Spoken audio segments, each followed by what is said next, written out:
میں اپنے دولہے سے 5 سال بڑی تھی۔ وہ مجھے اپی جان کہتا تھا۔ وہ صرف 16 سال کا تھا۔ اسے نہیں پتا تھا کہ دلہن کے ساتھ کیا کرنا ہوتا ہے۔ کہنے لگا مجھے ابھی جوان ہونے میں کافی وقت لگے گا، اس لیے اپی جان میں آپ کی خواہش کو پورا نہیں کر سکتا۔ لیکن میں نے اسے ایک رات میں ہی جوان کر دیا۔ میں نے اسے اپنے سینے سے لگایا اور اس کا ہاتھ پکڑ کر میں ایک جوائنٹ فیملی میں رہتی تھی۔ میرے دادا کا بہت بڑا گھر تھا۔ سبھی چاچا تایا کی فیملی اسی گھر میں رہتے تھے۔ سب کے الگ الگ پورشن تھے۔ دادا تو انتقال کر چکے تھے، لیکن گھر پر بڑے تایا کا حکم چلتا تھا۔ اب بھی ہمارے گھر میں ایک ہی ٹیبل پر پورا خاندان کھانا کھاتا تھا۔ میرے والد 4 بھائی تھے۔ میں اپنے والد کی پہلی اولاد تھی۔ مجھ سے چھوٹی ایک بہن تھی اور سب سے چھوٹا ایک بھائی۔ میرے والد تو اپنے بھائیوں میں سب سے چھوٹے تھے۔ میرے کزنوں کی شادی ہو چکی تھی اور کافی کزنز کی تو آپس میں ہی شادیاں ہوئی تھیں، لیکن میرے جوڑ کا کوئی بھی رشتہ ہمارے خاندان میں نہیں تھا، اس لیے میرا رشتہ آؤٹ آف فیملی میں طے ہوا تھا۔ سب کچھ ٹھیک چل رہا تھا۔ آج تک کبھی ہم نے شادی کے لیے ہال بک نہیں کروائے تھے۔ دادا کے گھر کا بہت بڑا صحن تھا، وہاں پر سب کی شادیاں ارینج کی جاتی تھیں۔ ابھی بھی وہ صحن کسی ہال کی طرح بہت ہی خوبصورتی سے ڈیکوریٹ کیا گیا تھا۔ وجاہت ایک خوبصورت نوجوان تھا جس سے میری شادی ہونے والی تھی۔ میں اس رشتے سے بہت خوش تھی اور پھر شادی کے بعد مجھے بیرانے ملک جانا تھا۔ دلہن بنانے کے لیے بھی مجھے ایک بیوٹیشین گھر پر ہی آئی تھی۔ ہمارے تایا ابا کو یہ بات بالکل پسند نہیں تھی کہ گھر کی لڑکیاں پارلر میں جا کر تیار ہوں، اس لیے بیوٹیشین گھر پر ہی آ کر دلہن بنا کر جاتی تھی۔ میرے چہرے پر بے تحاشا خوشی تھی۔ پچھلے 6 مہینے سے میں وجاہت کے ساتھ فون پر اس سے باتیں کرتی تھی، اس لیے دل میں وجاہت کی جگہ بن جانا فطری سی بات ہے۔ کل ہی مجھے فون پر کہنے لگا، مومنہ، تمہارا عروسی لباس میں نے خود پسند کیا ہے، تم اس میں بے حد حسین لگو گی۔ اس نے سچ ہی کہا تھا۔ دلہن بننے کے بعد جس نے بھی مجھے دیکھا تھا، سب نے میری بہت تعریف کی تھی۔ میں دلہن بنی، باہر اسٹیج پر بیٹھ گئی۔ میرے سب کزن مل کر یہ انتظام کیے تھے کہ نکاح سے پہلے بیچ میں ایک باریک سا نیٹ کا پردہ کروایا جائے گا اور نکاح کے بعد اس پردے کو ہٹا دیا جائے گا، اس لیے دونوں جانب اسٹیج بنے ہوئے تھے۔ میری ساری کزن سہیلیاں مجھے وجاہت کے نام پر پریشان کر رہی تھیں۔ دلہن بنے ہوئے مجھے 2 گھنٹے گزر چکے تھے۔ اب تو سب لوگ ہی بارات کے آنے کا انتظار کرنے لگے تھے، کیونکہ رات کے 11 بج گئے تھے۔ میرے والد نے میرے سسر کو کئی بار فون کر ڈالے، لیکن وہ یہی کہہ رہے تھے کہ بس ابھی نکلنے والے ہیں۔ آپ کو تو پتہ ہے ایسے کاموں میں دیر ہو ہی جاتی ہے۔ لیکن 11:30 ہونے کے بعد تو میرے والد کو غصہ آنے لگا۔ کہنے لگے کہ ہم نے آپ سے پہلے ہی کہا تھا کہ ہمارے گھروں میں وقت کی پابندی لازمی کی جاتی ہے۔ لیکن اس کے بعد جو بات میرے ہونے والے سسر نے بتائی، اس نے تو جیسے مجھ پر قیامت ہی برپا دی تھی۔ وہ کہنے لگے کہ ہم خود پریشان ہیں، نہ جانے وجاہت کہاں چلا گیا ہے، ہمیں کب سے اسی کا انتظار ہے۔ ہم تو 10 بجے بارات لے کر نکل جاتے، لیکن وجاہت کچھ دیر کا کہہ کر گیا تھا، ابھی تک نہیں لوٹا۔ اس کا فون بھی بند ہے۔ جیسے ہی وہ آتا ہے ہم بارات لے کر پہنچ جائیں گے۔ لیکن یہ دیر تو اور بھی زیادہ ہونے لگی۔ رات کا 1 بج گیا۔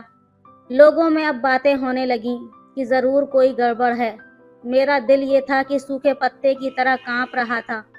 سب میرے والد سے کہنے لگے کہ یہ لوگ بہانہ بنا رہے ہیں، لڑکے کی یہاں شادی کی مرضی نہیں ہوگی، والدین زبردستی شادی کروانا چاہتے ہوں گے، تبھی تو گھر سے بھاگ گیا۔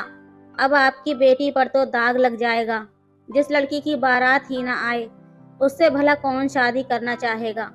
اب آپ کی بیٹی کی شادی کرنے کے لیے کوئی آنے والا نہیں ہے۔ ایسی لڑکیوں کے گھر کی دہلیز پر کوئی انہیں بیانے نہیں آتا، جن کی بارات واپس لوٹ جائے یا پھر آئے ہی نہ، انہیں تو ہمارے معاشرے میں منحوس کہا جاتا ہے۔ میرے والد اپنے بھائیوں میں سب سے چھوٹے تھے، لیکن اس وقت ان کی رنگت بالکل سفید پڑ چکی تھی۔ اپنی عمر سے بھی کافی بڑے لگ رہے تھے۔ میری آنکھوں میں آنسو جاری ہو گئے۔ वहाँ मौजूद मेहमान भी अब वापस जाने लगे थे, जबकि मेरे ताया अब्बा ने एक ऐसा फैसला सुनाया कि जिसने मेरे पैरों के नीचे से ज़मीन निकाल दी। कहने लगे कि ये लड़का हमारी इज्जत के साथ खेल कर गया है। इसने क्या समझा कि ये हमारी बच्ची का तमाशा बनाएगा। हम खामोशी से देखते रहेंगे। मोमिना की शादी आज ही होगी, आज ही इसका निकाह होगा। ये सुनकर हम सब भी हैरान हुए। सबसे ज़्यादा हैरत मुझे हुई, क्योंकि मेरे ताया के तो सारे बच्चे शादीशुदा थे। ताया अब्बा कहने लगे, मोमिना का निकाह कासिम से किया जाएगा। ये सुनकर तो मेरे होश उड़ गए थे। जितनी मैं हैरान थी उतना ही कासिम भी हैरान था। वो मेरे वालिद के बड़े भाई का सबसे छोटा बेटा था, जो कि मुझसे 5 साल छोटा था। मुझे बहन की तरह समझता था।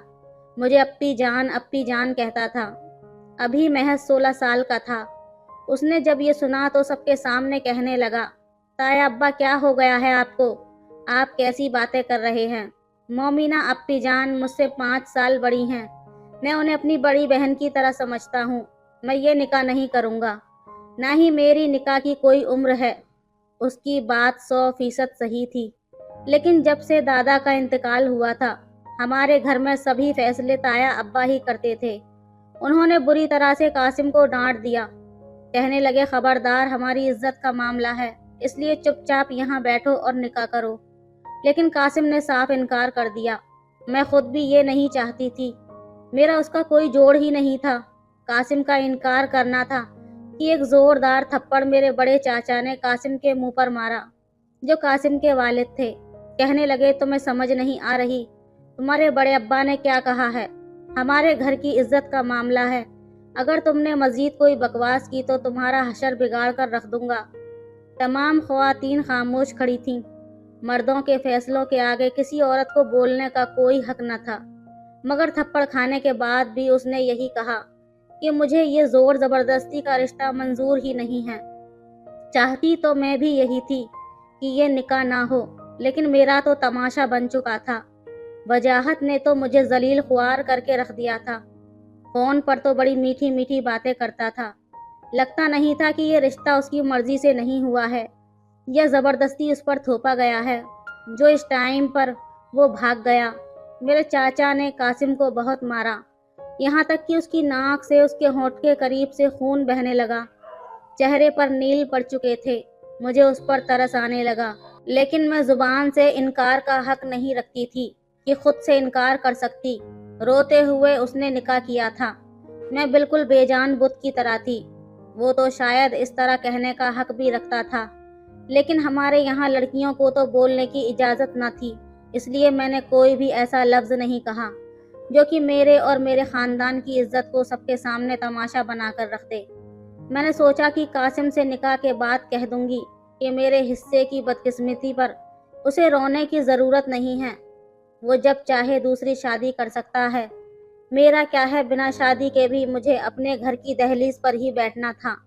निकाह के वक्त मौलाना साहब ने कहा कि ये लड़का तो मान ही नहीं रहा, ये ज़बरदस्ती की शादी है। तो मेरे चाचा कहने लगे कि इस बेवकूफ़ को क्या पता है किसके लिए क्या बेहतर है और क्या नहीं। वैसे भी यह भी 18 का नहीं हुआ है, इसलिए इसका वली होने के नाते मैं इसका फैसला करने का हक रखता हूँ। मेरा निकाह कासिम से हो चुका था। रोते धोते मेरी रुखसती भी हुई। बदनामी तो हो चुकी थी। बस एक इज्जत की चादर से ढककर मुझे मेरी माँ ने कासिम के साथ रुखसत किया था। जैसे ही मैं कासिम के कमरे में जाकर बैठी, बड़ी चाची कहने लगी कि बड़े भाई साहब भी बड़े ही जज्बाती हैं। हमें भी तुम्हारी बारात के न आने का बेहद दुख और अफसोस है, लेकिन तुम भी सोचो, मेरे बच्चे का तो इसमें कोई कसूर न था। वो तो अभी 11वीं क्लास में पढ़ रहा था और भाई साहब ने किस तरह से उसके साथ ज़बरदस्ती करके निकाह करवाया है। सारा चेहरा मेरे बच्चे का जख्मी करके रख दिया। चाची के शिकवे जारी थे। मैं भी क्या कह सकती थी। ये शादी कौन सी मेरी पसंद से हुई थी। एक ज़बरदस्ती का बंधन बांधा था। उसके बाद जो बात चाची ने मुझसे कही, मेरी तो आंखें शर्म से झुक गईं। उस बात को सुनकर मेरा जी चाहा कि ये ज़मीन फटे और मैं इसमें समा जाऊं। चुल्लू भर पानी में डूबकर मरना किसे कहते हैं, शायद ये उस वक्त मुझसे बेहतर कोई नहीं जानता होगा। کہنے لگی میرا بیٹا ہر بات سے انجان ہے، مجھے تو لگتا ہے ابھی تک ٹھیک سے جوان بھی نہیں ہوا ہے، تمہیں شاید چند سال کا انتظار کرنا پڑے گا۔ یہ کہہ کر وہ کمرے سے باہر چلی گئیں۔ میری آنکھوں سے آنسو جاری ہو گئے، بس یہی سننا رہ گیا تھا میرے نصیب میں۔ کچھ ہی دیر بعد قاسم بڑے غصے سے کمرے میں داخل ہوا۔ پورے کپڑے مٹی میں سنے ہوئے تھے، کیونکہ بڑے چاچا نے اسے بہت مارا تھا۔ چند دن پہلے مجھ سے کہہ رہا تھا، اپی جان بتائیں نا آپ کے نکاح پر کون سا جوڑا پہنوں۔ اس نے میری شادی پر ڈھیر سارے کپڑے سلوائے تھے۔ میرا ہاتھ پکڑ کر مجھے اپنے کمرے میں لے گیا تھا۔ اس کی عمر 16 سال تھی، لیکن ڈیل ڈول اچھا تھا، قد میں اونچا تھا، صحت بھی قابل رشک تھی۔ میں نے کہا کہاں لے جا رہے ہو قاسم، چھوڑو میرا ہاتھ، پتا ہے نا میں مایوں بیٹھی ہوں، اگر امی اور چاچی کو پتا چل گیا تو وہ مجھ پر خفا ہو جائیں گی، کہتے ہیں مایوں والی لڑکی کو کمرے سے باہر نہیں نکلنا چاہیے۔ وہ کہنے لگا سب لوگ شاپنگ پر گئے ہیں، آپ ہی بتاؤ نا اپی جان مجھے کس فنکشن پر کیا کیا پہننا ہوگا، تمہیں تو پتا ہے نا، تم جو بتاتی ہو میں وہی پہنتا ہوں۔ قاسم کی میرے چھوٹے بھائی رفیق سے بہت اچھی دوستی تھی، دونوں ہی ہم عمر تھے، اس لیے جب بھی میں رفیق کی شاپنگ کے لیے جاتی قاسم بھی میرے ساتھ جاتا تھا۔ اسے میرے پسند کیے ہوئے کپڑے بے حد اچھے لگتے تھے، ہمیشہ کبھی بھی جانا ہوتا تو مجھ سے پوچھتا، اور ابھی بھی وہ مجھے اپنے کمرے میں لے کر گیا۔ اپنے کپڑے اس نے بیڈ پر پھیلائے ہوئے تھے، پھر مجھ سے پوچھنے لگا، بتاؤ نا آپی جان تمہاری بارات پر کیا پہنوں، آف وائٹ 3 پیس سوٹ اچھا لگے گا یا پھر بلیک کلر کا پہنوں۔ میں نے کہا تم دلہن کے بھائی ہو تو آف وائٹ پہننا چاہیے، پھر رفیق بھی یہی پہن رہا ہے۔ میری بات سن کر وہ مسکرانے لگا، کہنے لگا ٹھیک ہے، پھر اس سوٹ کو اپنے ساتھ لگا کر خود کو آئینے میں دیکھتے ہوئے کہنے لگا، دیکھ لینا دولہے سے زیادہ اسمارٹ لگوں گا میں۔ اپنی فرضی کالر کھڑا کرتے ہوئے مجھے تنگ کرنے لگا۔ میں نے کہا اپنا منہ دھو لو، دولہے سے زیادہ اچھا لگوں گا۔ میں منہ ٹیڑھا کرتے ہوئے اس کی نقل اتارتے واپس اپنے کمرے میں جا کر بیٹھ گئی، لیکن مجھے کیا پتا تھا کہ میری قسمت میں یہ سب ہونے والا ہے۔ قاسم کمرے میں آتے ہی مجھ سے چلا کر بات کرنے لگا، کہنے لگا اپی جان مجھے امید نہیں تھی کہ تم چپ چاپ نکاح کر لوگی، انکار کیوں نہیں کیا تم نے؟ یہ بات اس نے چلاتے ہوئے کہی تھی۔ میں نے کہا کیا تمہاری کسی نے سنی تھی؟ قاسم ہمارے بڑے بزرگ کب ہماری بات کو اہمیت دیتے ہیں، تمہارے انکار کرنے پر کیا ملا تمہیں؟ شکل دیکھو اپنی آئینے میں، جو حال تمہارا ہوا ہے وہی میرا بھی ہوتا، اور اس کے باوجود بھی پھر بھی تایا ابا ہمارا نکاح کروا دیتے جیسے اب کروایا ہے۔ میری بات سن کر کہنے لگا، اللہ کرے تایا ابا مر جائیں، ایسا بھی ہوتا ہے کہیں؟ بارات تمہاری نہیں آئی، تمہارا دولہا نہیں پہنچا اور میرا نکاح پکڑوا کر زبردستی کروا دیا گیا؟ کیا یوں بھی زبردستی رشتے کیے جاتے ہیں؟ میری کوئی عمر ہے کیا شادی کی؟ میں نے تمہیں ہمیشہ اپنی بڑی بہن کی طرح سمجھا ہے، آپی جان کہتا ہوں تمہیں۔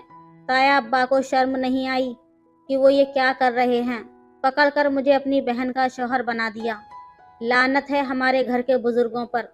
بات تو اس نے ٹھیک کہی تھی، میں نے کبھی رفیق میں اور قاسم میں کبھی فرق نہیں سمجھا تھا۔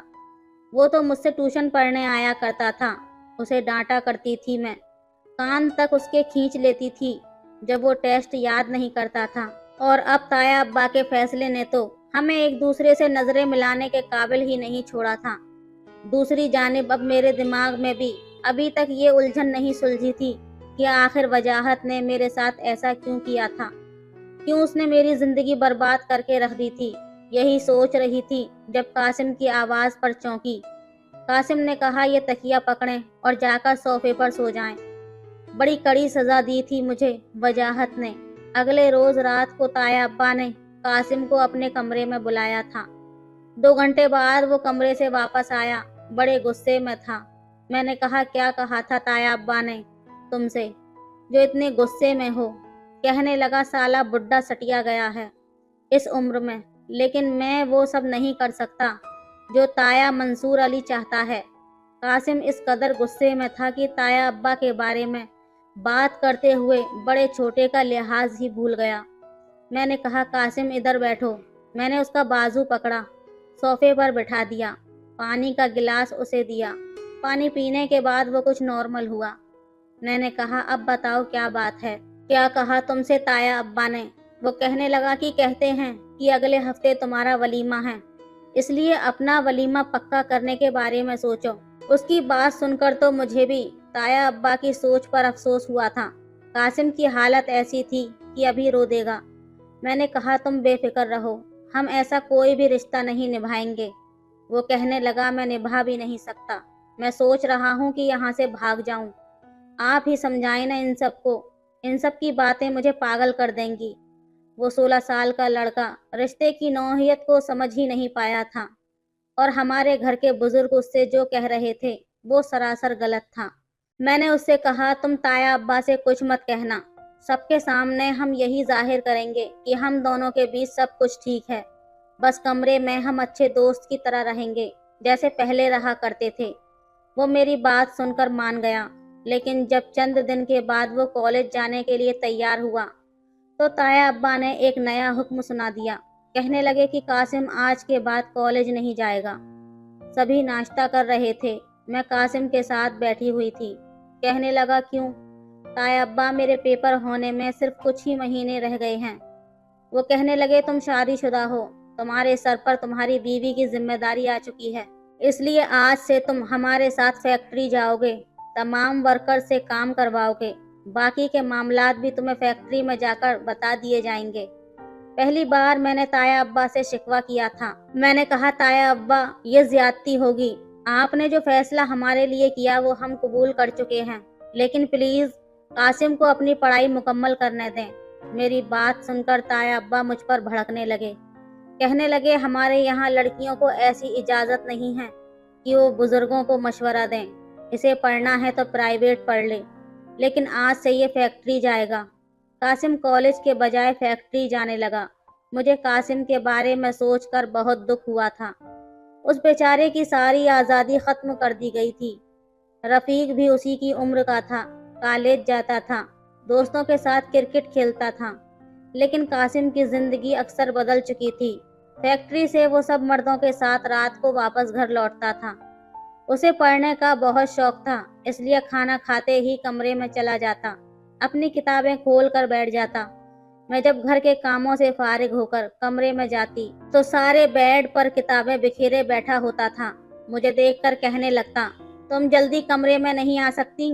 अब जल्दी से मुझे ये समझाओ ना अप्पी जान, ये सवाल कैसे होगा? इसलिए रात को मैं उसे पढ़ाने लगती थी ताकि वो पेपर अच्छे से दे सके। जिन दिनों कासिम के पेपर थे, बड़े चाचा के कहने पर कासिम को फैक्ट्री से बस इतनी सी ही छुट्टी मिलती थी कि वो जाकर पेपर दे सके। उन दिनों कासिम आधी आधी रात तक जागकर पढ़ाई करता था, और मुझे भी उसकी तैयारी करवाने के लिए रात रात भर जागना पड़ता था। एक बार वो बेड के क्राउन से टेक लगाकर किताब पकड़े याद कर रहा था। मुझे भी शदीद नींद आ रही थी। मुझे लगा कि ये आखिरी सवाल भी वो याद करके मुझे सुना देगा, तो मैं भी जाकर सोफे पर लेट जाऊंगी। लेकिन शायद कासिम भी नींद की शिद्दत की वजह से ऊबने लगा, इसलिए बेइख्तियारी में मेरी गोद पर गिर गया और वहीं पर सर रख के सो गया। मैं आंखें मूंदे उस इंतजार में थी कि उसकी तैयारी मुकम्मल करवाकर सो जाऊंगी। कासिम की इस बेइख्तियारी हरकत पर बुरी तरह से चौंकी थी। वो नींद की शिद्दत की वजह से मेरी गोद में सर रखकर सो चुका था। मैंने उसे पुकारा भी, लेकिन वो शायद गहरी नींद में जा चुका था। पहली बार मेरा दिल बड़ी तेजी से धड़का था। मैंने उसे पीछे करना चाहा, लेकिन क्योंकि उसका डीन डॉल काफी अच्छा था, इसलिए मेरे हिलाने जुलाने पर जरा भी नहीं खिसका। मजबूरन मुझे बैठना पड़ा। मैं बेड के सिराने पर टेक्स लगाकर सोने की कोशिश करने लगी, लेकिन रात गहरी नींद में मुझे भी होश नहीं रहा। सुबह जब अलार्म पर मेरी आंख खुली तो मैं कासिम के बेहद करीब थी। वो मेरे ही तकिए पर सर रखे हुए बेखबर सो रहा था। उसका बाजू मेरे ऊपर था। उसकी सांसों की गर्मी भी मैं सुन सकती थी। मैं जल्दी से पीछे हटी। शायद नींद में मेरा जूड़ा खुल गया था, इसलिए मैंने अपने बाल समेटे और बेड से नीचे उतर गई। मुझे खुद पर भी गुस्सा आया। क्या ज़रूरत थी मुझे उसके बेड पर बैठकर पढ़ाने की? शुक्र है उसकी आंख नहीं खुली, वरना तो शायद हम दोनों ही एक दूसरे से नजरें ना मिला पाते। میں نے قاسم کو جگایا۔ وہ تیار ہو کر کالج چلا گیا۔ جب واپس آیا تو بہت خوش تھا۔ کہنے لگا میرا پیپر بہت اچھا ہوا ہے، تھینک یو سو مچ اپی جان۔ یہ کہہ کر اس نے میرے دونوں ہاتھ تھام کر ہونٹوں پر لگائے تھے۔ میرا دل دھک سے رہ گیا تھا۔ میں نے اپنے ہاتھ اس کے ہاتھوں سے کھینچ لیے، لیکن مجھے یہ لگنے لگا جیسے میرے اندر کے جذبات بدلنے لگے تھے۔ نہ چاہتے ہوئے بھی میں قاسم کے بارے میں سوچنے لگی تھی، لیکن وہ ویسا ہی تھا، اس میں بچپنا اور لاؤبالی تھی۔ ظاہر ہے اس کی عمر ہی ایسی تھی، لیکن جب وہ اچھے نمبروں سے پاس ہوا تو اپنا رزلٹ بتاتے ہوئے میرے گلے لگ گیا۔ کہنے لگا میں بہت خوش ہوں اور پتہ ہے یہ سب تمہاری وجہ سے ہوا ہے اپی جان۔ وہ میرے گلے سے لگ کر یہ سب کہہ رہا تھا۔ میں فوراً اس سے پیچھے ہٹی تھی۔ کچھ دن بعد اس نے یونیورسٹی جوائن کر لی تھی۔ اس کا ارادہ BBA کرنے کا تھا۔ فیکٹری پر بھی وہ بھرپور توجہ دے رہا تھا، اس لیے تایا ابا نے اس کی تنخواہ بڑھا دی تھی۔ سارے پیسے وہ لا کر میرے ہاتھ میں رکھ دیتا تھا، کہتا تھا تم سنبھالو، جب مجھے ضرورت ہوگی تو دے دینا۔ تایا ابا نے اس کے رزلٹ کو دیکھ کر اسے آگے پڑھنے کی اجازت دے دی تھی۔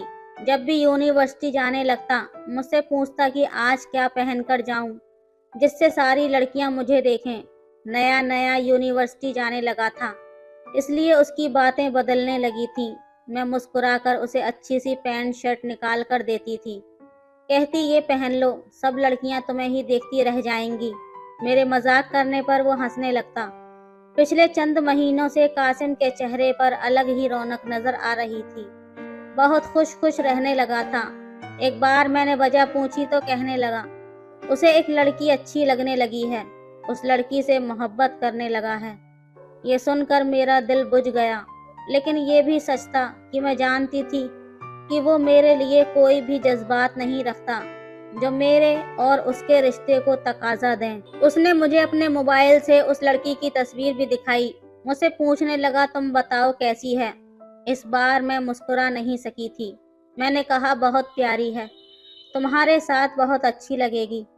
کہنے لگا آپی جان تمہیں کیا لگتا ہے تایا ابا مان جائیں گے؟ کوئی فساد تو نہیں کریں گے؟ میں نے کہا تم فیکٹری سے جو کماتے ہو اس کے انسٹالمنٹ پر ایک فلیٹ خرید لو۔ جب تک تمہاری تعلیم کا سلسلہ مکمل ہوگا تب تک وہ فلیٹ تمہاری ملکیت ہو جائے گا، پھر تم اس لڑکی سے شادی کر کے اسے اس فلیٹ میں رکھ لینا۔ قاسم کو میرا یہ مشورہ اچھا لگا، اس نے ایسا ہی کیا۔ جیسے ہی اس کی پڑھائی کمپلیٹ ہوئی تھی وہ ایک فلیٹ کا مالک بن چکا تھا۔ پھر مجھ سے کہنے لگا میں رابیل سے شادی کرنا چاہتا ہوں، کیا تم میرا رشتہ مانگنے رابیل کے گھر جاؤ گی؟ میں نے کہا کس رشتے اور کس حیثیت سے قاسم؟ میری بات سن کر وہ چپ ہو گیا تھا۔ کہنے لگا یہی تو مسئلہ ہے، میں رابیل کو تمہارے اور اپنے رشتے کے بارے میں نہیں بتا سکتا، پھر وہ مجھ سے شادی نہیں کرے گی۔ وہ کہنے لگا اگر تم ایک بار سچ چھپا کر میرا رشتہ رابیل سے طے کر دو تو یقین مانو ایک بار رابیل سے شادی ہونے کے بعد میں امی ابو کو منا لوں گا۔ میں رابیل کے گھر قاسم کی کزن کی حیثیت سے گئی، رشتہ پکا کر کے آئی تھی۔ جب انہیں یہ معلوم ہوا کہ قاسم رابیل کی شادی کے بعد الگ رکھے گا تو انہیں اعتراض نہ تھا۔ انہی دنوں میرا BP ہائی رہنے لگا، میرے سر میں درد تھا۔ عورت کے لیے سوتن لفظ شاید ہمیشہ ہی اذیت کا باعث بنتا ہے۔ میں بھی ایسی ہی کسی کیفیت سے گزر رہی تھی۔ میری طبیعت زیادہ خراب ہوئی تو قاسم مجھے ڈاکٹر کے پاس لے گیا۔ ڈاکٹر نے مجھے بلڈ پریشر کی میڈیسن دے دی۔ میں قاسم کے ساتھ ہاسپٹل سے باہر جانے لگی تھی جب اچانک سے ایک ویل چیئر میرے سامنے آ کر رکی۔ یہ شاید میں اس ویل چیئر کے سامنے اچانک سے آ گئی تھی۔ وہ وارڈ بوائے مجھ سے معذرت کرنے کی کوشش کرنے لگا جو ویل چیئر چلا رہا تھا، شاید کسی مریض کو لے کر جا رہا تھا۔ جیسے ہی میری نظر اس مریض پر پڑی میرے ہوش اڑ کر رہ گئے۔ ویل چیئر پر بیٹھا شخص بذات تھا جو مجھے حیرت سے دیکھ رہا تھا۔ مجھے دیکھتے ہی ویل چیئر سے اٹھ کر کھڑا ہو گیا۔ کہنے لگا مومنہ تم؟ میں نے کہا مر گئی مومنہ، مار دیا تم نے اسے۔ میں نے تمہارا کیا بگاڑا تھا وجاہت جو تم نے مجھے اتنی بڑی سزا دی؟ اگر مجھ سے شادی کا ارادہ نہیں تھا تو منگنی کیوں کی تھی؟ मैं रोने लगी। वो कहने लगा कि उसकी गाड़ी का एक्सीडेंट हो गया था और वो पिछले 4 सालों से कोमा में था। बस कुछ महीने पहले ही होश में आया हूँ। जब होश आया तो पता चला तुम्हारी शादी हो गई है। मैंने कहा शादी नहीं, बर्बादी। मेरे घर वालों ने अपनी इज्जत बचाने की खातिर मेरी शादी मुझसे 5 साल छोटे मेरे चचा जात भाई से करवा दी। मेरे साथ साथ उसकी भी ज़िंदगी बर्बाद कर दी। कासिम को देखकर वो कहने लगा, मोमिना मैं आज भी तुम्हें अपनाने को तैयार हूँ। खुदा के लिए छोड़ दो इस रिश्ते को, मैं तुम्हें बहुत खुश रखूँगा। मैंने कोई जवाब नहीं दिया। कासिम का हाथ पकड़कर तेजी से हॉस्पिटल से बाहर निकल गई। पूरा रास्ता मैं रोती रही। कासिम एकटक मुझे देखे जा रहा था। कहने लगा, रो क्यों रही हो? मैंने कहा, अपनी किस्मत पर रो रही हूँ। तो और क्या करूँ? वो कहने लगा, शादी नहीं करना चाहती वजाहत से? क्या उससे अब भी मोहब्बत नहीं करती हो? मैंने ना में सर हिला दिया। मैंने कहा, उससे ज़्यादा मुझे अपने घर वालों की इज्जत प्यारी है। उन्हें धोखा नहीं दे सकती। जो हो चुका है उसी को निभाऊंगी। कहने लगा, मैंने दिया ही क्या है तुम्हें? मैंने कहा, मुझे तुमसे कुछ नहीं चाहिए कासिम। तुम जैसा चाहो अपनी ज़िंदगी गुजार सकते हो, बस मुझसे अपना नाम मत छीनना। मैंने रोते हुए कहा। वो कहने लगा, मैं तुम्हें अपने साथ अपने फ्लैट में ले जाऊंगा। फिर अगर तुम चाहो तो मुझसे आज़ादी हासिल करके वजाहत से शादी कर सकती हो। मैंने कहा, नहीं, मुझे नहीं करनी उससे शादी। मेरे दिल में अब वजाहत कहीं भी नहीं है। बस मुझसे अपना नाम मत छीनना। मैं जी लूंगी तुम्हारे नाम पर सारी जिंदगी। मेरी बात सुनकर कहने लगा, जिंदगी बहुत लंबी होती है, कैसे जियोगी? सिर्फ मेरे नाम पर। मैंने उसे देखते हुए कहा, तुम्हें शायद औरत की वफा का अंदाजा नहीं है कासिम, वो जी लेती है। घर भी आ चुका था। मैं गाड़ी से उतरकर अपने कमरे में चली गई। मैं डिप्रेशन की मरीज हो चुकी थी क्योंकि फितरी ख्वाहिश पूरी नहीं हो पा रही थी। कासिम बहुत जल्द राबेल से शादी कर लेता, फिर तो शायद मुझे अपनी शक्ल भी ना दिखाता। रात को जब कासिम कमरे में आया तो मैंने अपना तकिया उठा लिया ताकि सोफे पर जाकर सो सकूं। कहने लगा, मोमिना मेरे सर में दर्द है, प्लीज़ मेरा सर दबा दो। मुझे उसके मुंह से मोमिना सुनकर हैरत हुई थी। बहरहाल मैं उसका सर दबाने लगी। कहने लगा, मेरी हर बात फौरन से क्यों मान लेती हो? इसलिए कि मेरी बीवी हो। पहले तो मुझे डांट भी देती थी, कान भी खींच लेती थी, लेकिन अब तो मेरी हर बात से ज़रा भी इख्तलाफात नहीं करती। क्यों? मैंने कहा कि रिश्ते की नौहियत जो बदल गई है, निकाह के 2 बोल से मर्द की हैसियत बदल जाती है, चाहे वो उम्र में छोटा ही क्यों ना हो। वो मुझे देखकर कहने लगा, मैंने राबेल से शादी से इनकार कर दिया है। मैंने हाथ उसके सर पर रोका था। मैंने कहा, क्यों कासिम? कहने लगा, उससे कोई भी शादी कर लेगा। मैं जानता हूँ वो मुझसे इतनी मोहब्बत नहीं करती कि मेरे बगैर मर जाए। शायद मैं भी उससे इतनी मोहब्बत नहीं करता। मैंने कहा, फिर भी तुम्हें हक है अपनी मर्जी की ज़िंदगी जीने का। वो कहने लगा, और तुम्हें? तुम सिर्फ कुर्बानी के लिए रह गई हो मोमिना। उसने मेरे दोनों हाथ थाम लिए और उठकर बैठ गया। कहने लगा, आज मैं कामयाबी के जिस मकाम पर हूँ तुम्हारी वजह से हूँ। ताया अब्बा के गलत फैसले पर नुकसान मेरा नहीं तुम्हारा भी हुआ था। फिर मैं क्यों तुम्हारी जिंदगी को सजा बनाकर रख दूं? इतना भी बेहिस नहीं हूँ मैं। ये कहकर उसने मेरे हाथों को अपने होठों से लगाया था। मेरा दिल एक बारगी से धड़का था। वो कहने लगा, मेरे नाम के साथ तुम मेरे साथ जिंदगी गुजारने की भी हकदार हो। ये कहकर उसने मेरे बालों को एक क्लेचर से आज़ाद किया था। मुझे बड़ी महवियत से देख रहा था। कहने लगा, मुझे अंदाज़ा ही नहीं था कि तुम्हारे बाल इतने हसीन हैं। तुम बहुत अच्छी हो मोमिना। जानती हो, मर्द को औरत का हुस्न शायद सिर्फ मुतासिर करता है, लेकिन उसकी वफा उसे खरीद लेती है। तुम्हारी वफा ने मुझे खरीद लिया। निकाह के रिश्ते की हकीकत का अंदाज़ा कासिम को शायद तब हुआ था। आपका क्या ख्याल है? क्या वाकई औरत की वफा मर्द को खरीद लेती है? मर्द औरत की वफा से यूं ही पिघल जाता है जैसे कासिम? आप अपनी राय कमेंट में ज़रूर बताएं। वीडियो अच्छी लगे तो लाइक करें, शेयर करें, सब्सक्राइब करें। धन्यवाद।